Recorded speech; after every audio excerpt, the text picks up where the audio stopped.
అయినప్పటికీ నెల్లూరులో వైసీపీ పరిస్థితి ఏంటి, విజయసాయి రెడ్డి పరిస్థితి ఏంటి అని ఎవరికైనా అనుమానం ఉంటే ఒక 20 సెకండ్ల వీడియో ఉంది, ఆ వీడియో చూశారనుకోండి మీకు పిక్చర్ క్లియర్ గా అర్థమైపోద్ది. అసలు జిల్లాలో బ్రతికి బట్టగట్టే పరిస్థితి ఉందా, విజయసాయి రెడ్డి గెలిచే పరిస్థితి ఉందా అనేది మీకు తెలియాలంటే ఒక 20 సెకండ్ల వీడియో ఉందో ఒకసారి చూద్దాం. ఆ 20 సెకండ్ల వీడియోని.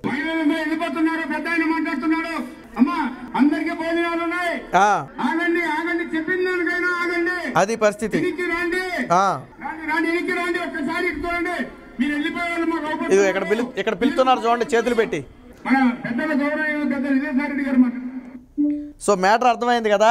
ఏంటి పరిస్థితి అంటే, అమ్మా ఆగండి, అయ్యా ఆగండి, భోజనాలు ఉన్నాయి, వాటర్ ప్యాకెట్లు ఉన్నాయి, మేము 2 మాటలు అనండి, పెద్ద ఆయన మన కోసం వచ్చాడు, ఆయన 2 మాటలు మాట్లాడతాడు వినండమ్మా అన్నా కానీ వెనక్కి తిరిగి చూడకుండా వాళ్ళే చెప్తున్నారు చూడండి. వెళ్ళిపోయే వాళ్ళు మాకు కనపడుతున్నారు, ఒకసారి వెనక్కి తిరగండి, ఒకసారి వెనక్కి తిరగండి అంటున్నారు. వీళ్ళు చేతులు పెట్టి పిలుస్తున్నారు, అయినప్పటికీ రాని పరిస్థితి. సో ఇది వైసీపీ గ్రౌండ్ రియాలిటీ.